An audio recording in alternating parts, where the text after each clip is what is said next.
We are Max's friends from Brown, and we've been his roommates this last semester in San Diego, and we're just gonna play some music for you guys, so feel free to sing along or dance or do whatever strikes your fancy. I should preface it by saying Hallie's the musical one, but we would jam in San Diego and Max would watch, and so if it's good enough for Max, I think it's good enough for all of us. This is 120 East by the Brothers Comatose. It was one of Max's favorite songs. Feel free to look up the lyrics and then sing along. We'd love to have some voices covering our own. So.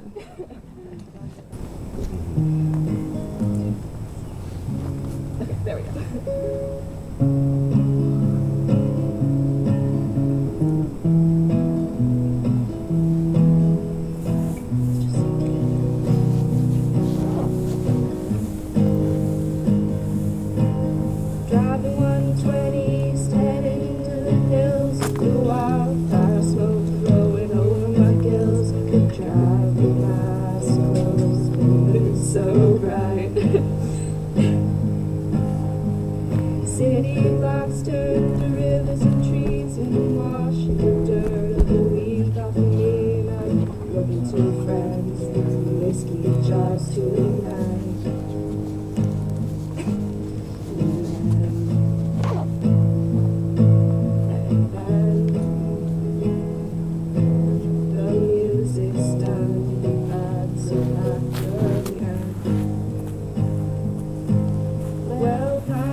I'm Lori, Max's mom.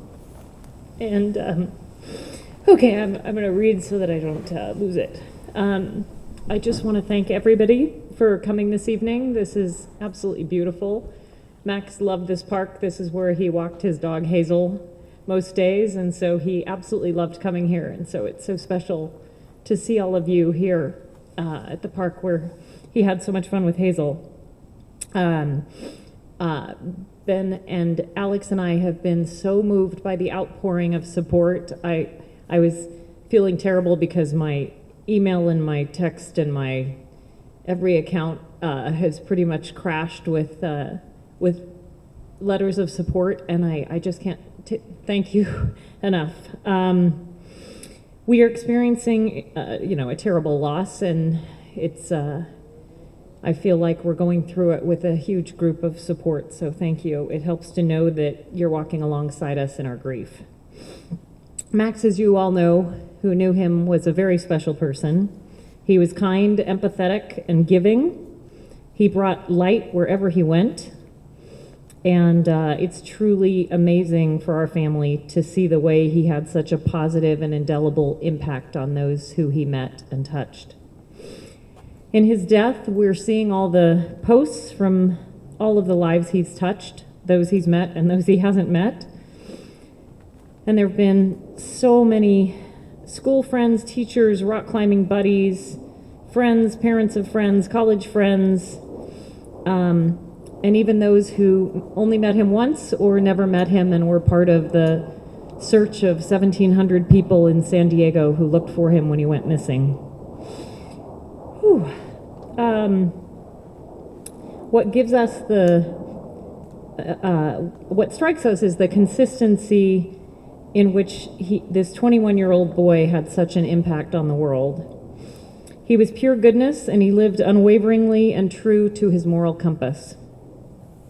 So we're here with candles to remember Max's bright light and remember the warmth that he made us all feel. Max was my rock. I loved him deeply, and fortunately I had the opportunity to tell him that almost every day. As we spoke on the phone when he was away, almost every day. He was a mediator, a peacemaker, and kind to everyone he met. So parenting is really hard, and I wanted to let you know, even though Max was a sweetheart, it was harder than usual. Many parents have a lot of trouble letting go when their children go to college, and it's the first time that they're away. But I don't know if you know, but when Max was 11, he was skiing, and skiing was one of his passions. And so he decided he needed to try better slopes, and so he asked when he was 11 if he could fly to Switzerland to ski with some family friends. And so, most kids aren't on a flight by themselves at age 11, much less to a foreign country where they're going to have to navigate the airport and customs on their own. But Max went, and he had a grand time and loved it. When he was 12, Alex was into light painting. So they would put lights on these long sticks, and then they would twirl them in the air with time-lapse photography so that you could create these incredible visual effects. But of course, they needed to go out and shoot these feature productions in the dark, and so they found a great place in a storm drain under Palo Alto that was absolutely perfect, and they would leave the house around 10 p.m., and my dear 12-year-old was somewhere in a storm drain, which I am guessing he probably wasn't supposed to be, and they would come home sometime in the wee hours of the morning. He thanked me so many times for not being that annoying parent that didn't let him do those things. And he kept thanking me, saying that he couldn't believe that we let him experience all those things that made him who he was, and to try out new things and to just have incredible experiences that he didn't think many others were having. He said he really needed some independence to express his enormous creativity and thirst for exploring the great outdoors in many countries. When Max started rock climbing, I was, of course, very nervous, especially when I saw all the movies that we watch so many times of rock climbers. And I said, Max, I mean, come on. Light painting was one thing and skiing in Switzerland, but this seems like we're going over the edge. But he promised me that he would stay safe, and he promised me that the friends that he was rock climbing with also really cared about staying safe, using a rope, belaying each other, and many of his rock climbing friends are here. You heard two of them just play music for you. Okay, almost done with all the things I want to say. Okay. Max spent his childhood in Palo Alto. We lived a couple of blocks from here and still do. And he really loved Palo Alto. He attended Casa de Bambini preschool, ISTP for grade school and middle school, and Pali for high school. He worked at 3 labs at Stanford Medicine and then at a startup called Inscopics. He loved his Mighty Vortex soccer team. He loved glass blowing at Pali with David Kamner and Steven Ferreira. He loved playing ultimate frisbee at Pali. He loved debate with Jenny Savage. But lately, more than anything, he loved the Palo Alto farmers markets. And it was very funny because we'd go on Sunday mornings to the California Avenue one, and he knew the names of most of the people in each stand. And he would show up and say, "So what do you think? Delicata squash today or Romanesco cauliflower?" He read Salt, Fat, Acid, Heat when he was maybe 14 or so. And that became his Bible. And so he started cooking for his friends and family, and we stopped cooking because he cooked so much better than anyone else in our household by a landslide, and had many incredible recipes that he was making up.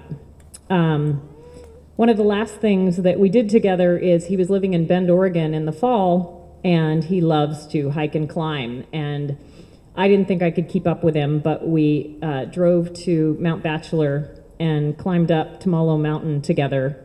And I gave it my all, but we made it to the summit and took a wonderful photo together.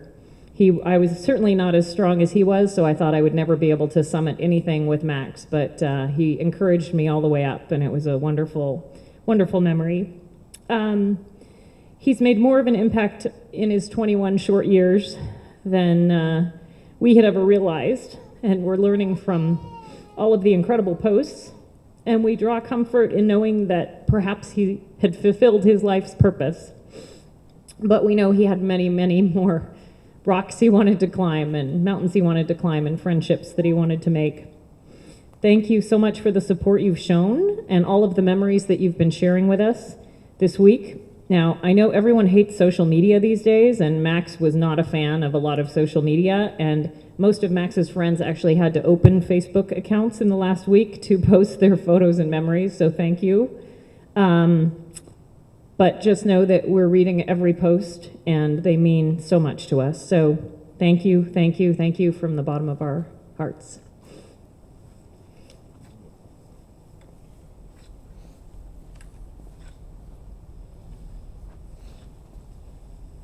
So I'm Ben. I'm Max's dad and Alex's dad and Laurie's husband and Whitney's honorary dad.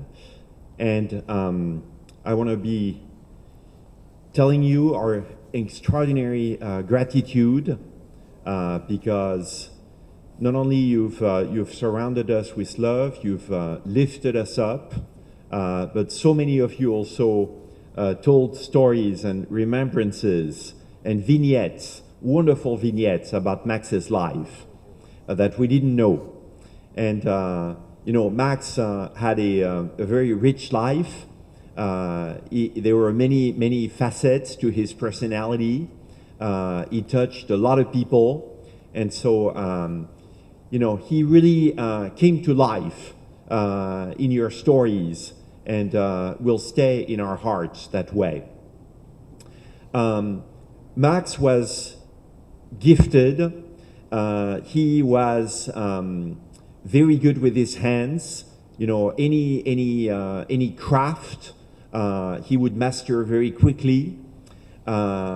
He was very smart.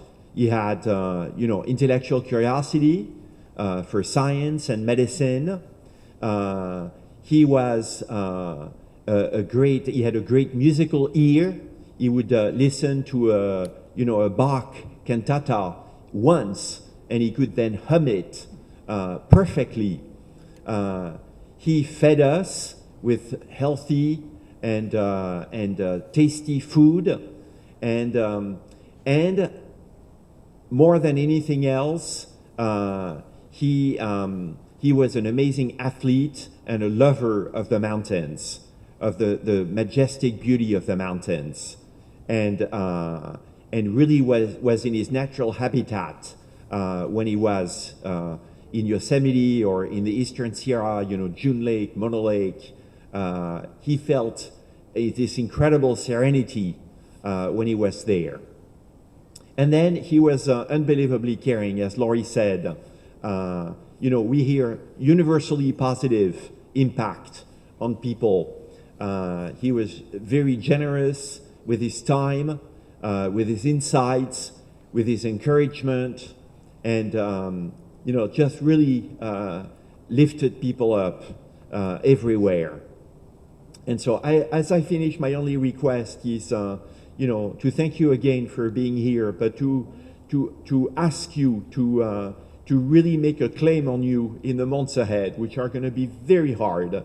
And so be bold, be pushy, call us and knock on our door and bring a bottle of wine, bring some coffee beans if it's earlier than 6 p.m. And then, let's spend time together. We need your love, we need your support, we need your friendship, we need your affection, we need your remembrances of Max, and that's how we're gonna surmount what seems like what is today the insurmountable. God bless you.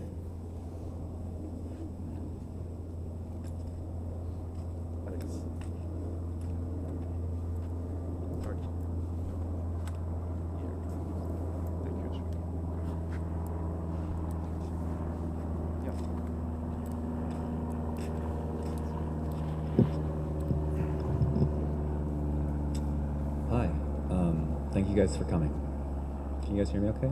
A little louder, Alex. A little louder, okay. All right, I'll speak a little closer. So I'm Alex. I'm Max's brother.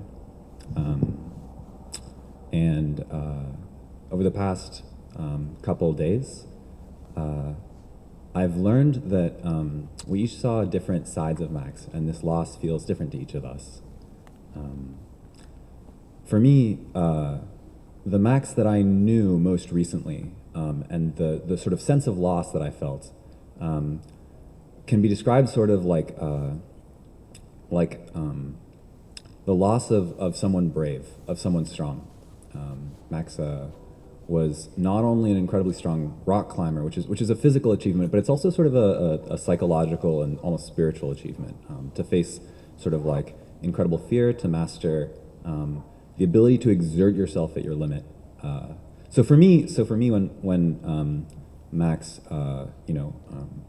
Max was gone, it felt like, oh, the loss of a warrior, the loss of someone who had sort of a strength of character, a courage, a mastery, someone that I honestly was starting to look up to. It's funny, a lot of people have been telling me that he looked up to me so much, and I looked up to him, and I'm doing so more every day. But although some other folks who have known him recently and have known us, especially through rock climbing, felt the same way I did, other people have highlighted other elements. Max the peacemaker, Max the mediator, Max the listener, and those are true. Those are true articulations of who Max was. And for certain people, that feature of him, that facet shone brightest, and it was a beautiful one. Max was there to listen to you, more deeply than hardly anyone I've ever known. He earnestly cared about what was going on with you, and earnestly wanted the best for you. I've spoken to more folks in the past couple days about Max, and learned some new facets. And to a lot of folks in college, it was Max the goofball. Max was incredibly goofy, and incredibly fun, and had a sense of humor kind of unlike others. it was a sort of sense of humor that didn't require anyone be put down. At its limit, it was sort of self-deprecating, but usually it was just fun, and that is also true, and I remember that too. And so for many, I think it is the loss of someone who brought a sort of joviality, his notorious giggle, and that is also a loss.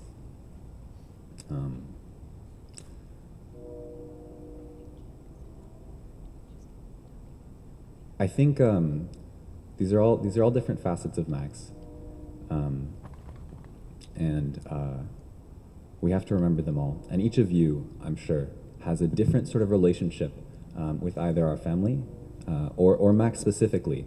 And there will be an impression that he may have made on you that has brought you here tonight. And that was also a feature of Max. The one that you have, the memory that you have, is something that he left here behind. I think the last thing that I want to say is that Max isn't here anymore, and I can't help but wonder, like, what is left for us, those of us who outlive Max. I sort of wonder what he would want. But I think that there's something that we should take away, if I can be so bold as to talk about it, or at least my impression of it. Max was a son of this town. He was their son specifically, but he was also your son, your brother, your friend. The things that he brought into the world, which I think we can sort of agree were universally good, are things that he was sort of mirroring, things that he learned from you. He was pure and he was kind, and that's because people were kind to him. He was learned, and that is because you are learned. He was strong, and that is because you are strong. And he independently found it within himself to mirror the best of you back at you. And I think that is something that he would not want us to give up. And so for those of us who outlive him, for those of us who are still here, I think he would be a sort of proud of us, and also a little bit insistent that we keep it up. Thank you.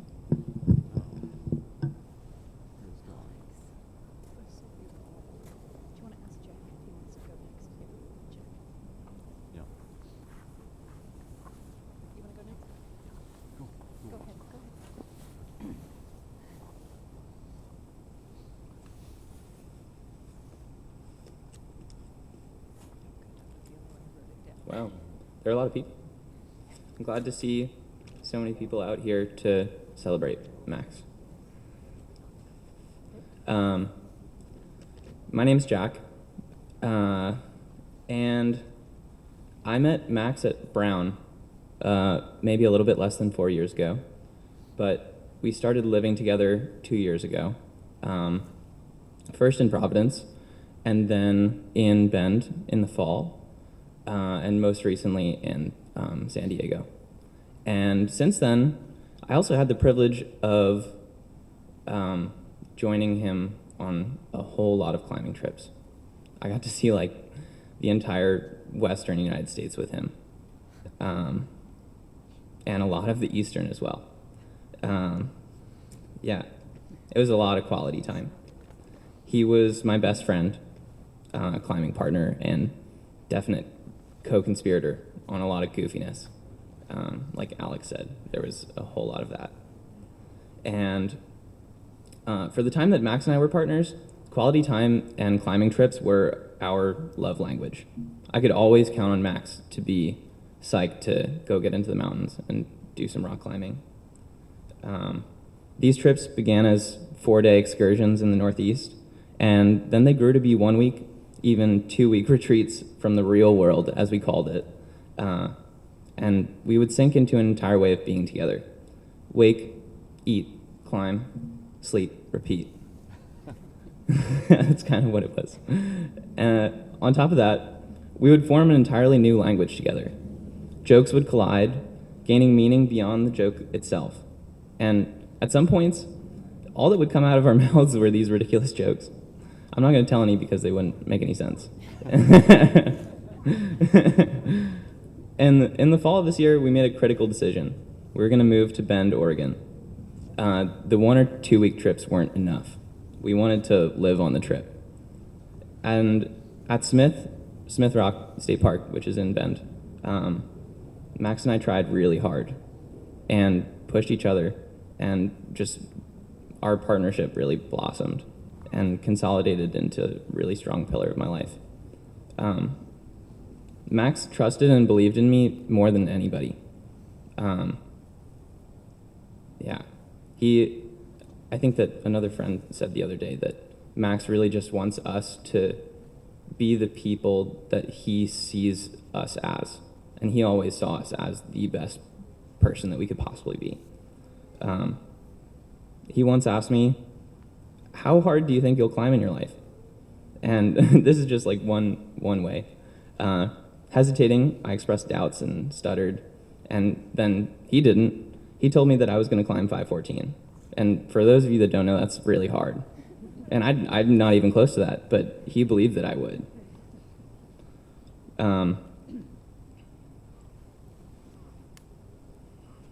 He never had any issues giving trust. A lot of the time, we would fail on our objectives. We would go into the mountains and be repelled.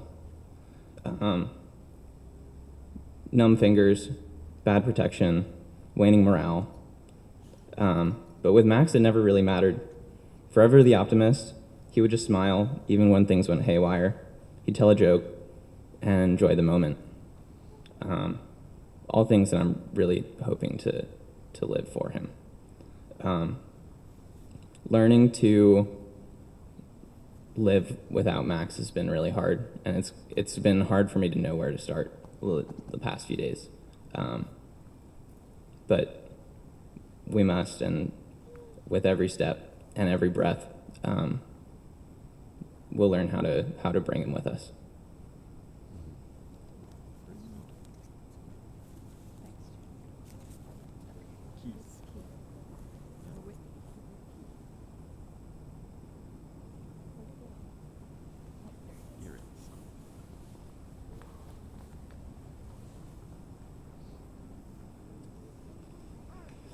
Hi there.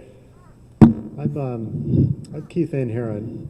I'm a child neurologist at Stanford, and I run a lab at Stanford that studies adrenal leukodystrophy. And this is a disease that means a lot to the Lenail family. I knew Max partly in that context. That's how I first met the family, was through Ben, his dad, who's affected by ALD. And then I've known Max for about 8 years, so I knew him when he was, I think, going back to about 8th grade. And when I met him then, he really was a kid. He was I remember him as a goofy kid. He and Alex made a wonderful barbecue dinner for us, and I think ate half of it before it arrived at the table. And it was a very special memory, actually. So years later, Max came to work in my lab, and this is after I'd known him for a long time. So we were sort of friends at that point. But then I, became more of a mentor to him, and in doing so, I have to advise people that science is hard. Science is mostly failure and disappointment, sometimes like life, and that he was coming into our lab for only the summer. And realistically, when you start a project in the summer, you can't expect much of it as an undergrad student. And but Max being Max, he squeezed me, in our lab in between. I think it was a trip to France and working in an organic farm for the summer. And he showed up and did a fantastic job. He was curious. Everyone in the lab who was there remembers him. People in the neighboring labs remember him as the sweet kid who would show up, smile the whole time, get this great work done. And we shared some wonderful moments together, actually, even in the short time he was there.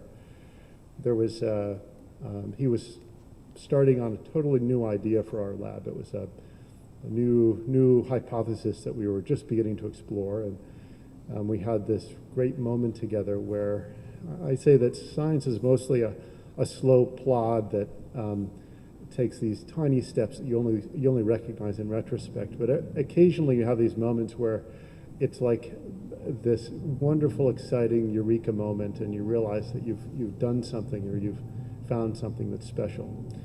And Max and I shared one of those moments together, and I would say of the few moments I've had in my life, it was my favorite one. And he was, I think it's wonderful. He and I were together for it. It was on the project that he started, and the project he started is 2.5 years ago has now gone on to it's fed 3 postdoc hires and several grants. And so this tiny seed that he began has since blossomed into this wonderful thing that has I would say honestly has reformulated some of the ways we're thinking about the disease. And I think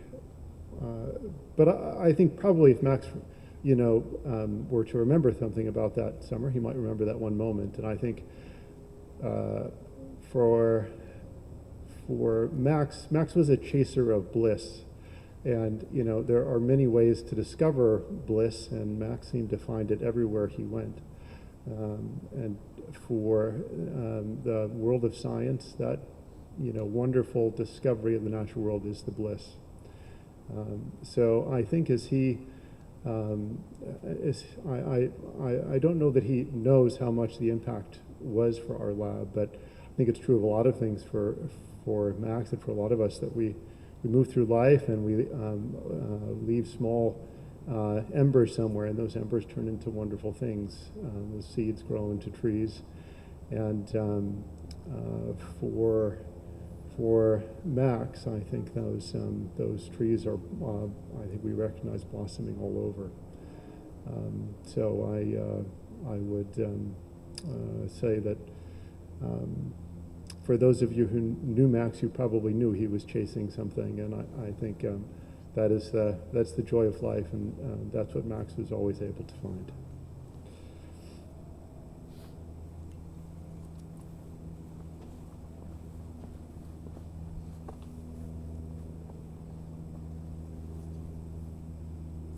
Hello, everyone. My name is Whitney, and I met Max 6 years ago when I came over for dinner with Alex, Lori, and Ben. Alex was getting ready to transfer to MIT, and I actually think on that day Lori's mom had passed, and we sat down for a dinner that I had no idea would effectively go from an instant friendship to chosen family. Being Max's honorary sister came with perks. The first was siblinghood. He's an only child. He and Al were people that would forever have each other's back.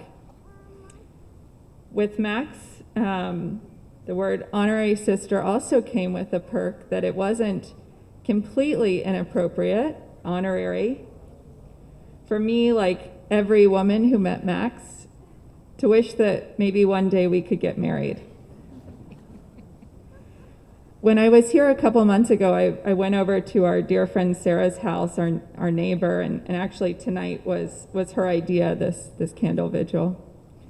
And I said, do you think it would be okay for me to swing low and just date Max? How old do you think he would need to be? And without a blink of an eye, she said, 26. And so I thought, okay, wait 5 years, I can do it.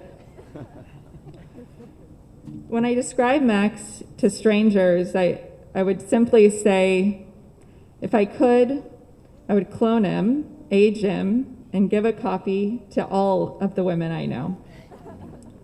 I would, of course, keep the original. When I think of Max, I'm flooded with precious memories of walking to this park and hearing stories about all of his friends, dancing in the kitchen with Al to Kanye West, receiving text messages that say, "Hey Whitney, I'm going through a bit of a rut patch this week. Would you have any time to talk? I'd love to get your advice on things." The first time one of those messages came in, I sent him a text back the next day and said, sorry for not responding. I thought I had pressed send. But in fact, I was just sitting with how special it felt that Max would want to confide in me. Two of my favorite memories that come to mind that I wanted to share. One is Max and Lori would let me join in on their Sunday farmers market trips. The first time we went was a few years ago. Max was home from school, and he was meeting his two childhood best friends, Nathan and Casey. Lori, Max, and I were at the farmers market, and we see Nathan and Casey walk up, and Max kind of begins to start turning red. I loved his giggle, but his blush was just my favorite. He was getting ready to introduce us. He said, "Whitney, this is Nathan Casey. Nathan Casey, this is Whitney," and was beginning to turn more and more red. I realized as Lori was like, "Okay, guys, where next? Should we get strawberries, Romanesco? What do we need?" That Max had no intent on hanging out with Lori and I. He progressively got more and more red and eventually was like, "Guys, Lori, leave."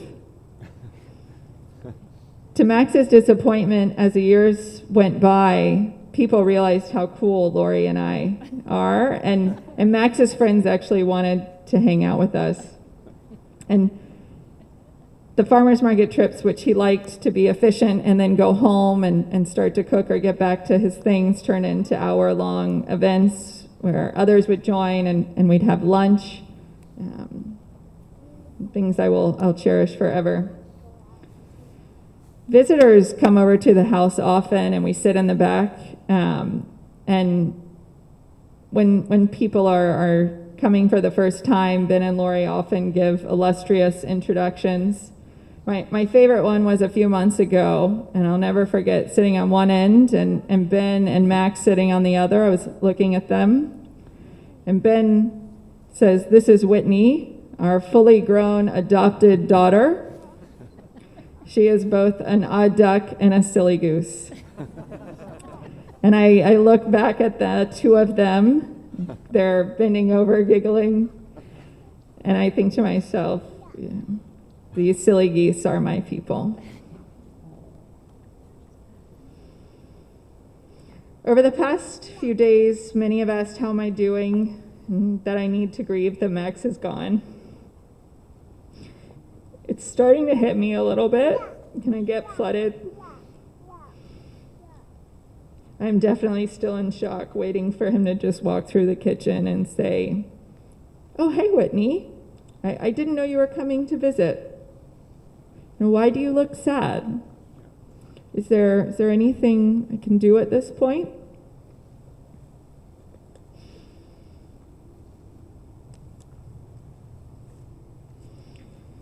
In a way, the grieving process for Max feels different. It's a sad time, but I still feel this sense of peace and calm that I did when he was physically here.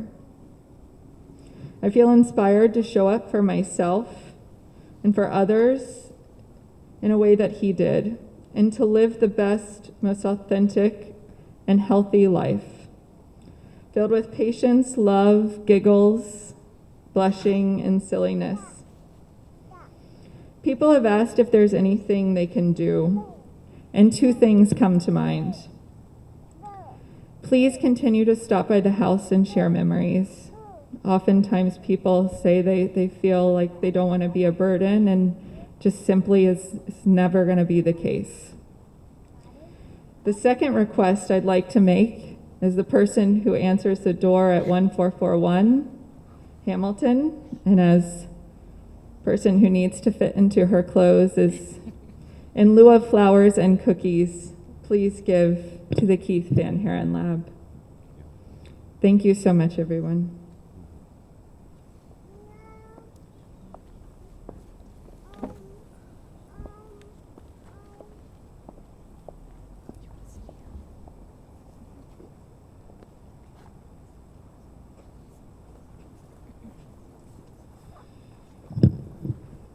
Hi. I'm a friend of Ben and Laurie's for about 10 years, and I had the pleasure over those 10 years to every now and again get to meet Max, which is always a special treat. But over those years, I also heard of all the incredible accomplishments he put together, whether it be in college or glass blowing or a myriad of other skills and outdoor skills and whatnot. And you know, the one thing that hits me pretty hard is that for the age that he was, his intelligence, his compassion, his skills and accomplishments far go beyond his years. So my heart goes out to your family. I had the pleasure of actually seeing him 2 weeks ago or so, 2.5 weeks ago when he came to the house, so that was nice, but he'll be missed. This song is for Max.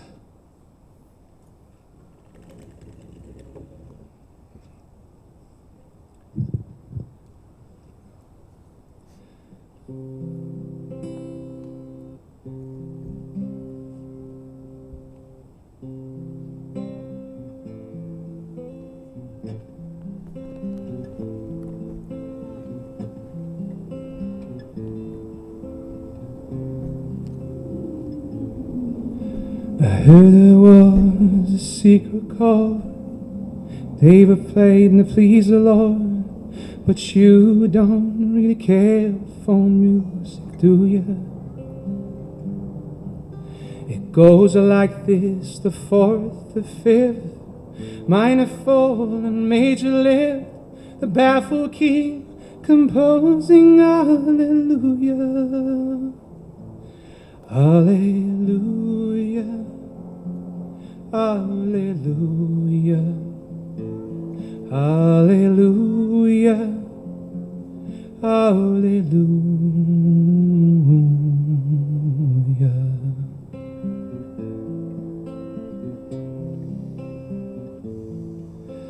Was a time when you let me know what's really going on below, but now you never show that to me, do ya? Remember when I moved in you, Holy Dove was moving too, and every breath we drew was hallelujah, hallelujah, hallelujah, hallelujah, hallelujah.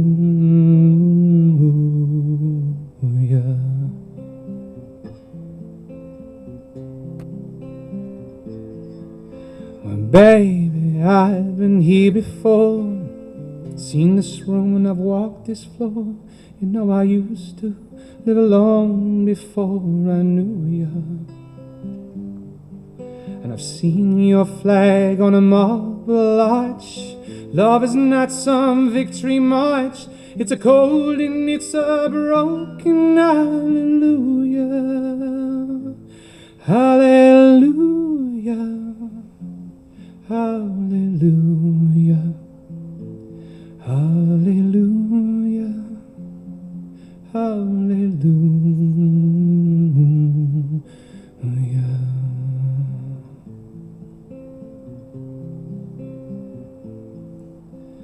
I don't know if there's a God above, but all I've ever learned from love was how to shoot somebody who outdrew you.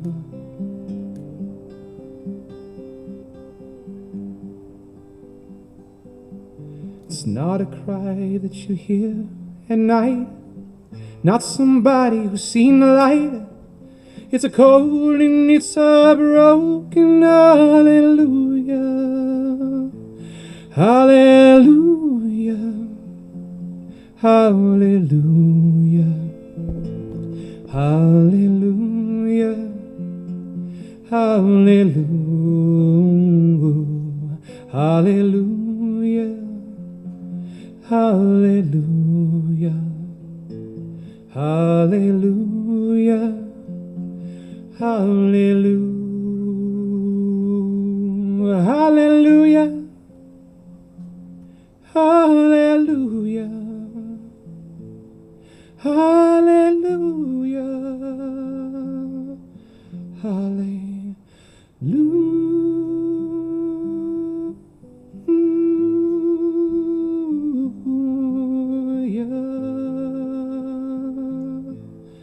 Hallelujah.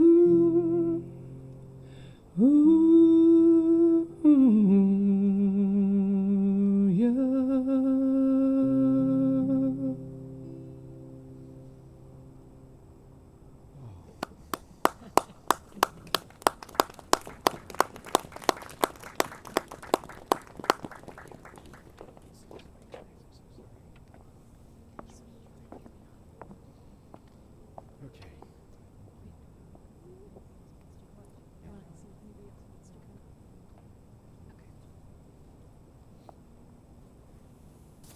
And I meant to share this before the song, but there's no set program. So if anyone wants to share words, please feel free to come up to the mic. Thanks.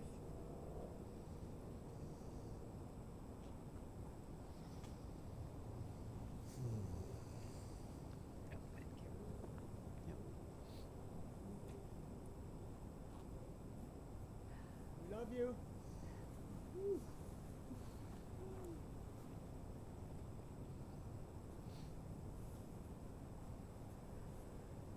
Hi, I'm Carolyn.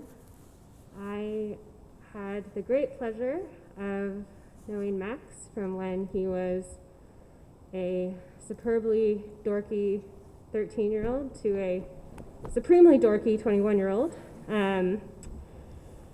And this week has sucked so much. And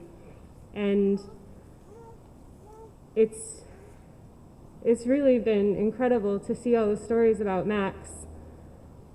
And I have to say I'm quite confused because I think about all of my stories with Max and I get confused about whether it really happened or whether it was a dream or am I misremembering. And I think I've sort of come to the conclusion that it doesn't really matter because what matters is what Max left in my heart and in all of our hearts. And I've sort of stopped questioning the memories I have, and I don't know, whether or not we really jumped off of a hobby cat in Belize and left Alex stranded on a boat and we're not sure he could have driven. But what matters is that that memory happened to me, and that I can remember Max as really kind-hearted and super goofy and always really eager to talk to people and like Alex said, really listen and share so much of himself with the world. And I will miss that, but what I will carry in my heart is that intentionality and passion. And I like to think that there will be a lot of moments in the future where I will be on the fence about something and I'll think Max would really want me to. And that is what I'm going to carry for now. Thanks.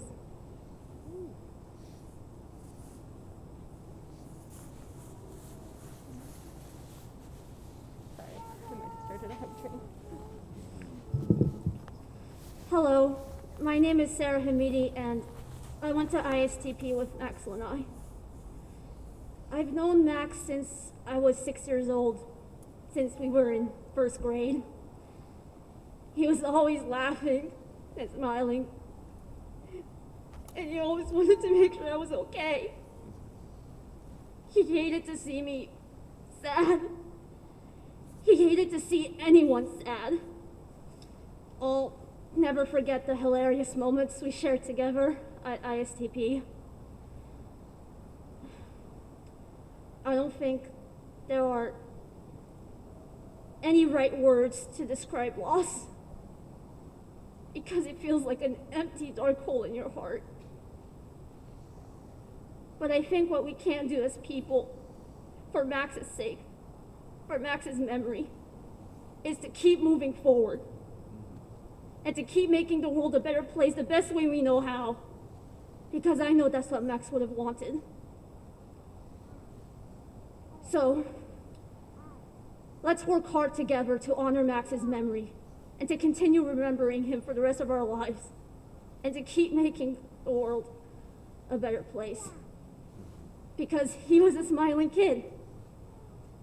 And I don't think Max would want us to cry or to feel guilt or to feel horrible the rest of our lives. So, in honor of Max's memory, I'm going to keep moving forward. And I'm going to keep sharing the wisdom he taught me and all of my classmates. If we want to talk about a funny memory, I remember all the girls when we were both in 8th grade were joking that I had a crush on Max. Yeah. It did happen. Sorry, Dad. But we're going to keep moving forward, and I'm going to keep remembering Max no matter what. And someday, Max, I hope you see the book I wrote. And I hope wherever you are, you're proud. So let's keep moving forward. Thank you.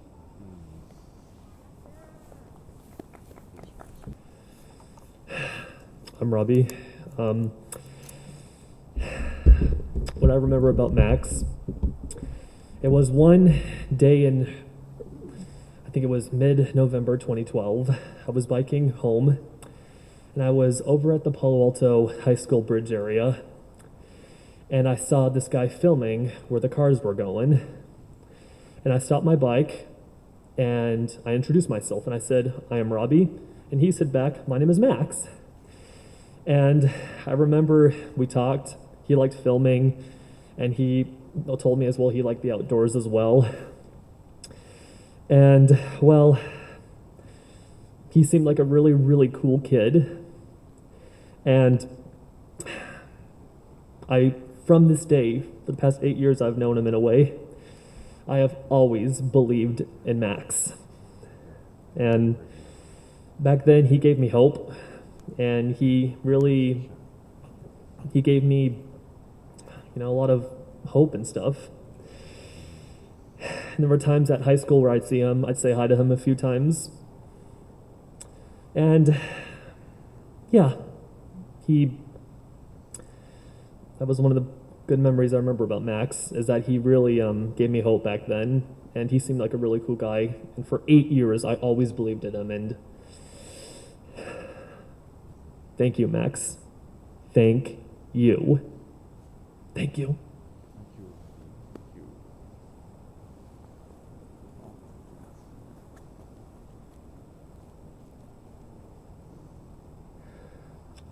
Hi, my name is David. I know this is a very sad loss we've had so far, and it's been pretty upsetting.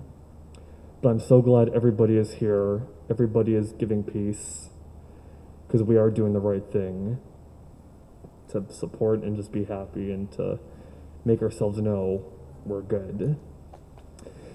So, back in 2012, I remember that story that my brother shared, that he was biking and he was seeing this guy filming, and his name was Max. Because me and my brother, we were watching this movie called Super 8, if you all might know that movie from, back in 2012 or something. Because in the movie they liked filming. And I know Max liked filming too. And I remember when Robbie told me about how great he was at filming and how everything was going, I thought this seems pretty cool. Years went by. I didn't really see Max much in high school, but I definitely knew who he was. And I know he was definitely a great person, that he never gave up on his dreams. Because in life, we should never give up on our dreams. We should keep going forward. We should just keep living in the great present as we can. We have ups, we have downs, but the thing to do is not give up and keep going forward. And I know Max did that, and I know he did a great job. Because there is one important thing we all have right now. Guess what it is? Time. We still have time. We do. But either way, whatever you guys like to do in your life, what makes you feel happy, never give up. Do it. Max, you were a great person. Lots of good stories and good memories of you. We're all gonna miss you. Let's just keep moving forward for greatness and happiness. Thank you.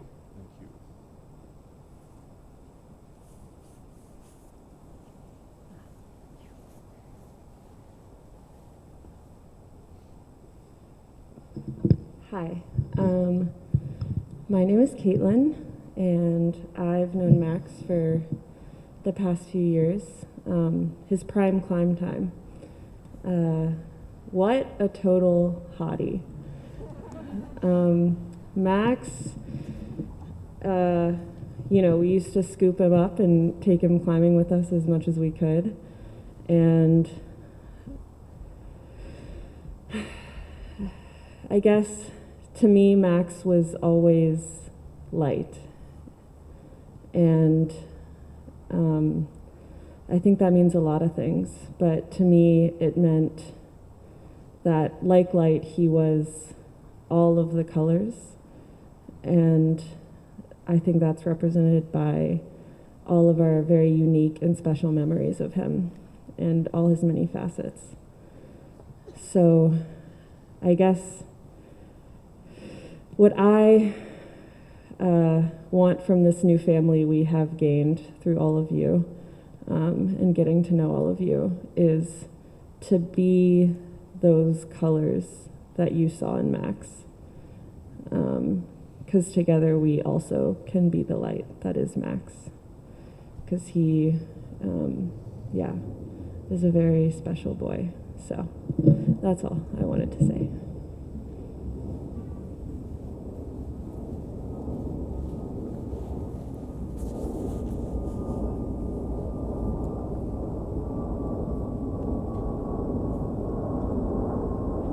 Hello, I was Max's friend from high school, and what I remember most about him is how patient he was.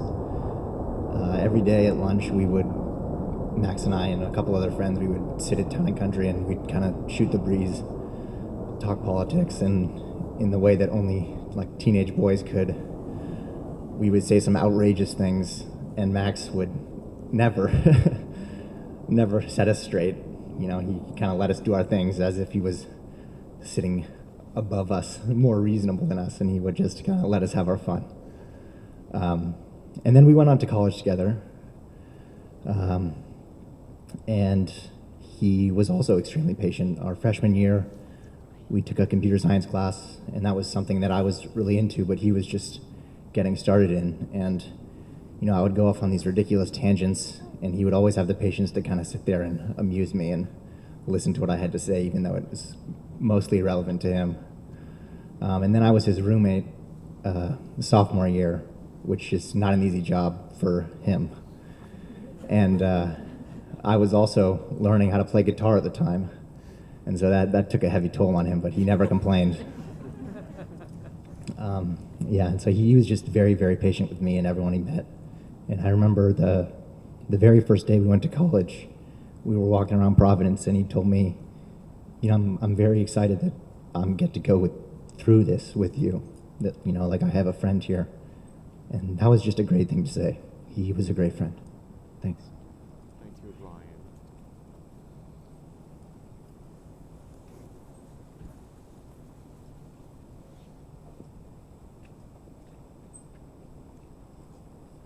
Hey, I'm Seth. I am one of Alex and Max's close friends. I met Max through Alex, and Alex was telling me about him well before I met him. And I originally was like, oh, he's your brother, that's pretty cool. And then I met him, and I wanted to include him in so many parts of my life. And I think that he gave me a lot of comfort. And for me, what that meant was that I think I am someone who doesn't get afraid very easily, but I have a point where I start to feel fear and to feel doubt. And Max would always be that next step ahead of me and would always make me feel safe, not because we were close or because, I don't know, he...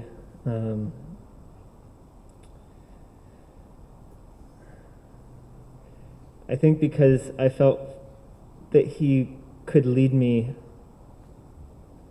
and I always wanted to teach him what I knew and bring him around, and as Caitlin said, kind of scoop him up and go on journeys with him.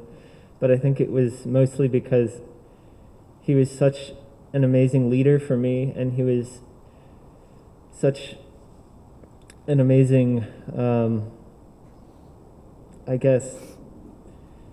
I think that if you ever train really hard for something, you always see those people who are right ahead of you. And any day you look at them, they're ahead of you. And for me, I was running towards rock climbing and training as hard as I could. And I was like, oh, Max is really good at this. I'm going to get better than him. And I never could. He was always just one step ahead. But we shared so many amazing memories. I guess one of the things that helped me to pour a little water out of my bucket when I got here was to hear that he looked up to me, and I just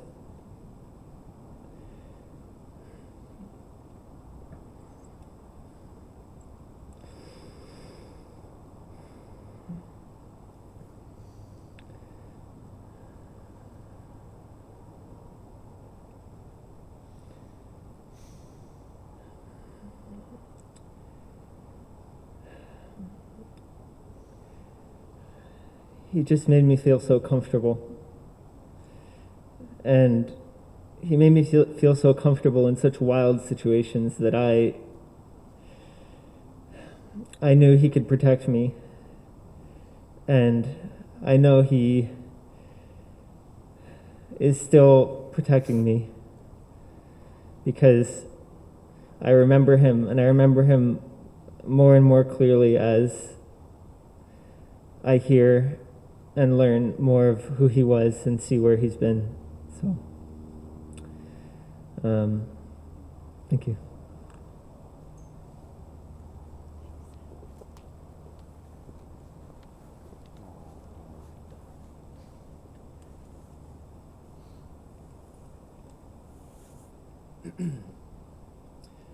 My name is Vaughn. Of everyone here, I probably have known Max the least long. My family's from San Diego, and my father called me, and I was the first person to hear the news. And I thought, how am I gonna help Ben and Lori through this? And I immediately, it's like when you have one of those moments where, life flashes before your eyes, and in this case it was Max's life with me that flashed through my head instantly. And I've only known him for just over a year, but I thought to the multi-generational family dinners that any son would probably not want to be at, but he showed up and he laughed and he spent time with all of us together. I thought about how whenever we went over to hang out with you, he would talk with me about his philosophy class for hours, and we would just dork out. Didn't matter how nerdy, he would go down that hole and then giggle about it. And I was reminded of our friend David Eagleman and what David thinks is that we don't actually die until the very last time that our name is said. And when I think about Max, what he stood for me was kindness. He was a beacon of light, of kindness in this world that has become emotionally turbulent and divisive, and I never saw that from Max. He was the embodiment of the Dalai Lama, and there's always, be kind whenever you can, and you always can.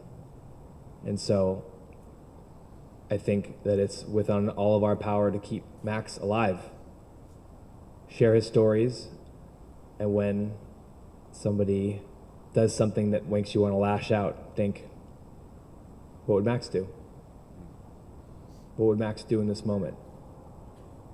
He would channel his kindness, and he would make the world a better place. So let's keep Max's memory alive.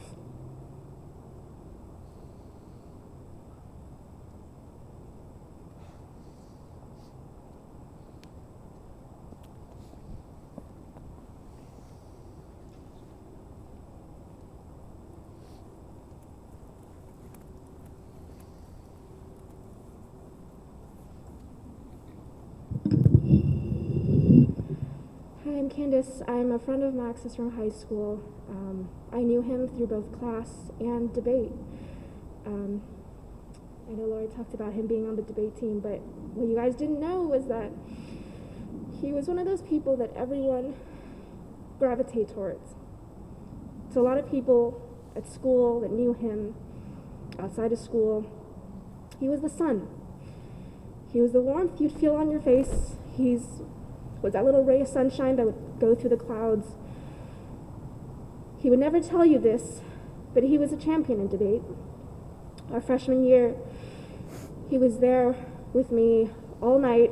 We were going through octafinals, quarterfinals, semifinals, finals. He was there every step of the way. And he never talked about it because that's not who he was. He was there for everybody else. He made everyone else feel like they were welcome to be whoever they were. And he always brought joy to whatever he was doing. I remember when he first started climbing, he told me about it in class, and I remember telling him, "That's really dangerous. Don't do that." And he just turned around and laughed, and he was like, "You sound like my mom, you silly goose." And I still remember that, because I would see his posts, I would see photos. He wasn't one for social media, he wasn't one for his phone, so obviously I couldn't tell him how worried I was. But I would see those posts of those photos of his climbing, and I could see how happy he was. And even over the years that we didn't talk when he was away, I was reminded that for a lot of people he was that joy. He's that gratitude. He was that feeling of being welcome, of being home. And that's how I'll remember him.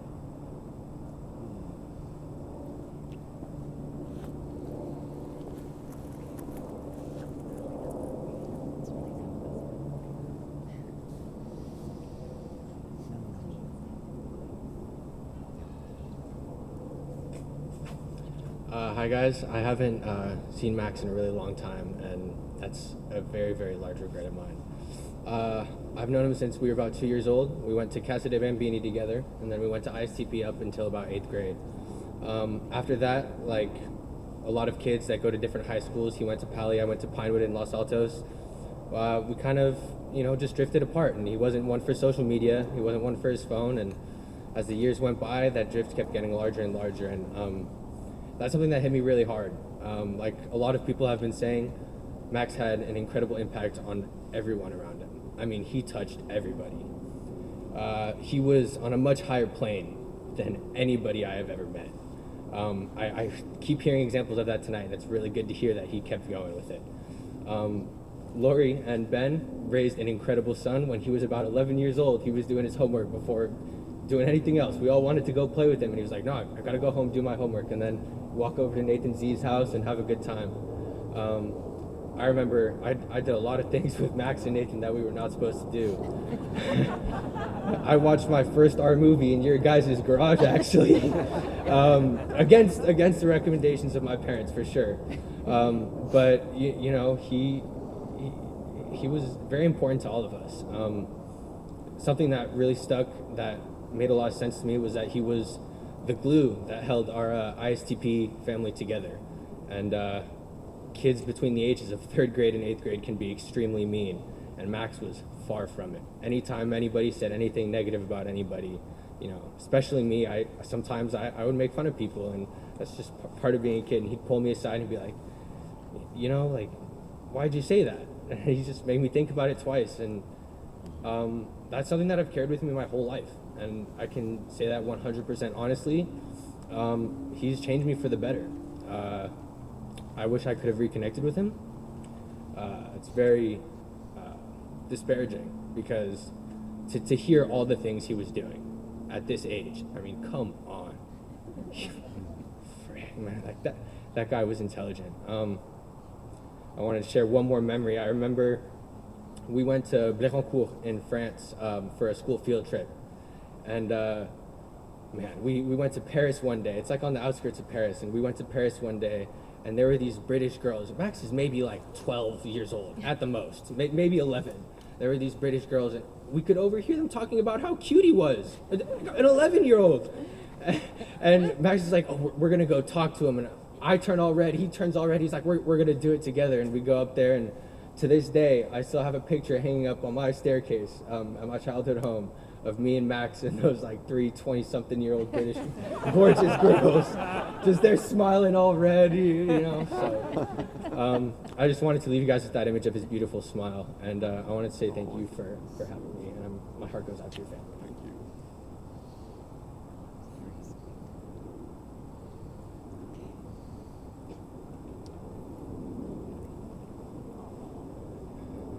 Hi, I'm Eli, and I'm honored to call Max one of my best friends.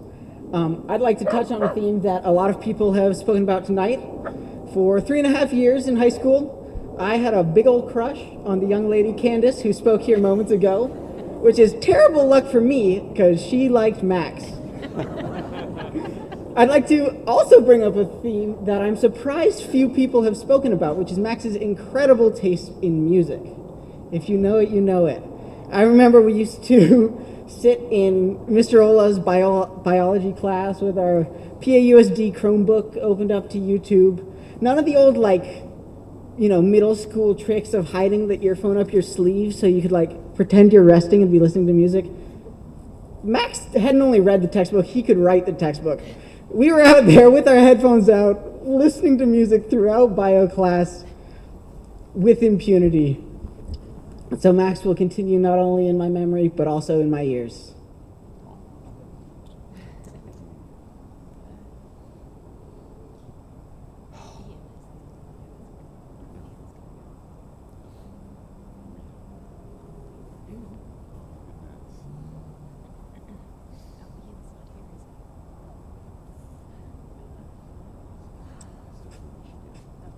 Hi, my name is Ali Piarelli, and I never met Max, unlike all of you here, and I'm beginning to gather what he was like when he was around. But I do want to talk about the seed these two people. I don't know whether there's anybody here who would probably known longer than I've known Lori, in terms of years, not in terms of duration. But I've got to know Lori and Ben way back in Seattle. You knew us before we were together. Huh? You knew us before we were Yes, together. I did. I was going to get to that. So I'm trying to get to the seed of Max, and I'm trying to make sure that you understand how good these two people are, resulted in what we've been talking about. So I remember Lori and Ben, they were not even dating. We were on a project together, if I remember it correctly. And Ben and I were friends, and he came and talked about, he was red. I mean, if you all know Ben, he gets red very easily. It still happened 30 years ago, or however long it was. And he shared with me his interest in Lori at that time. It blossomed into an affair, and then here we are, umpteen years later. But I saw the beginning of Max, okay? I saw it in my own eyes, and the love that they had for each other at that time shows today. So I'm so sad that I'm here.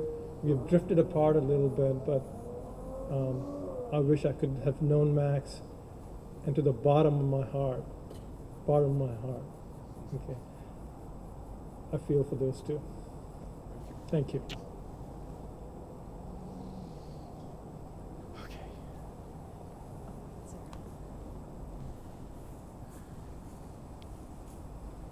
Hi everybody, I'm Sarah, and I'm a neighbor and a friend.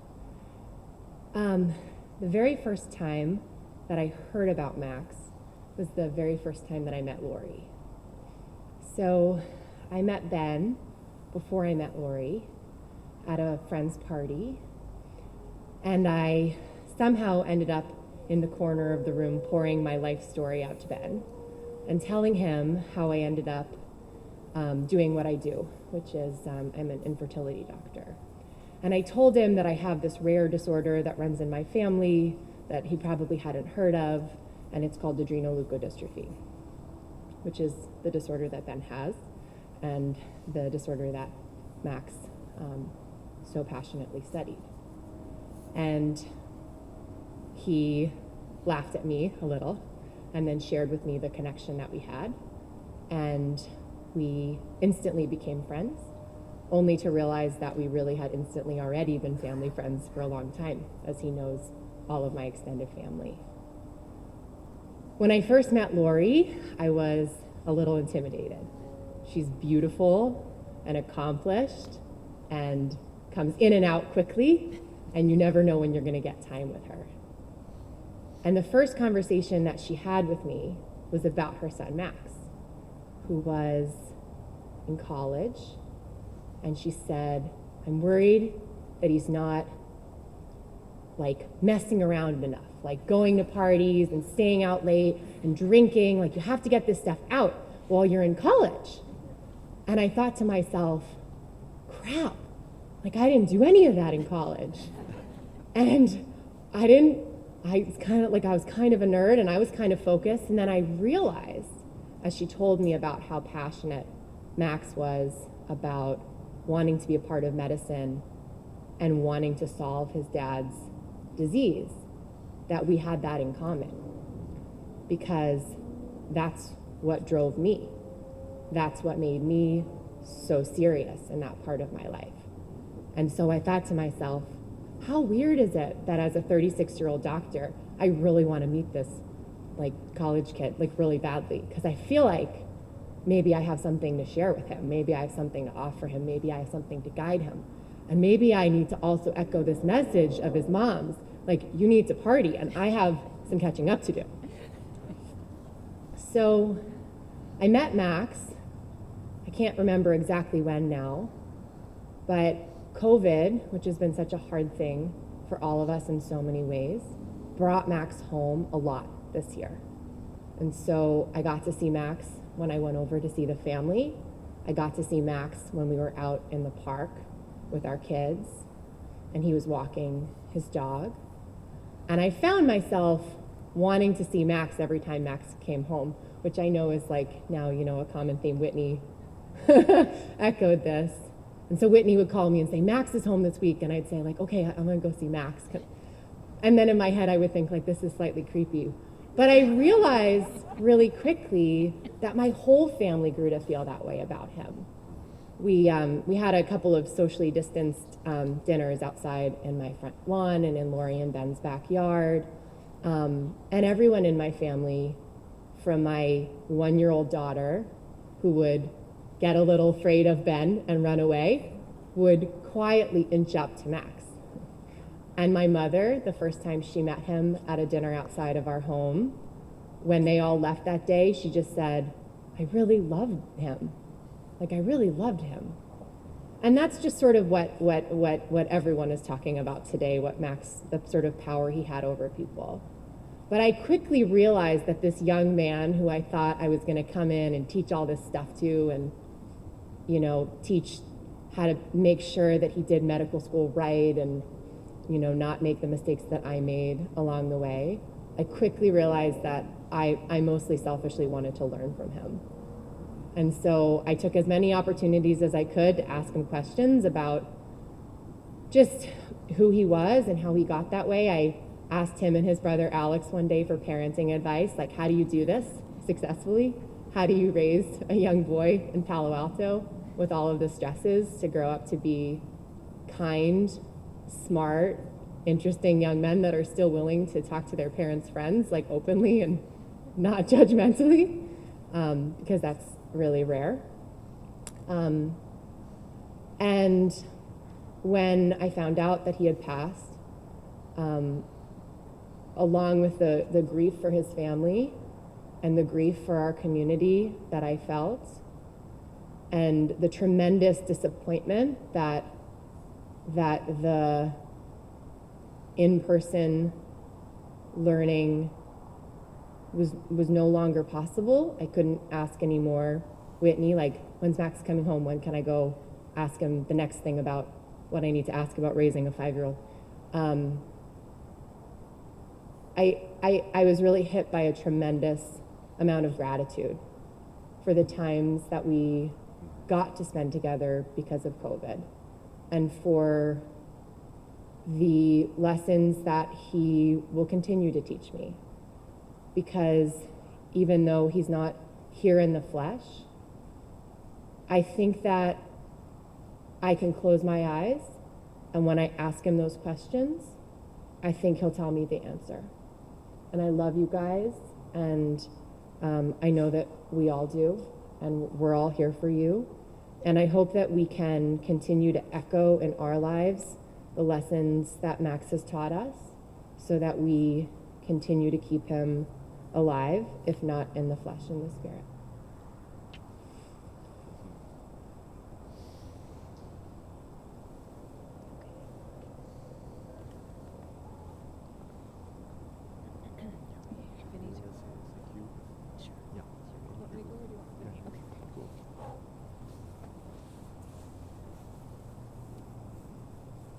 I had the benefit of a chair and a very warm coat, so thank you for those who've lasted through this very cold night.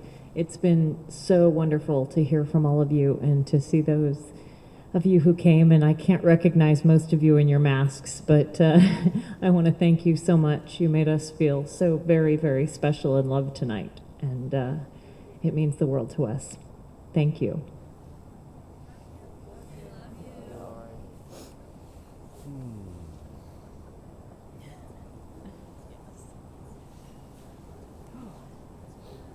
Great day to be at Smith Rock!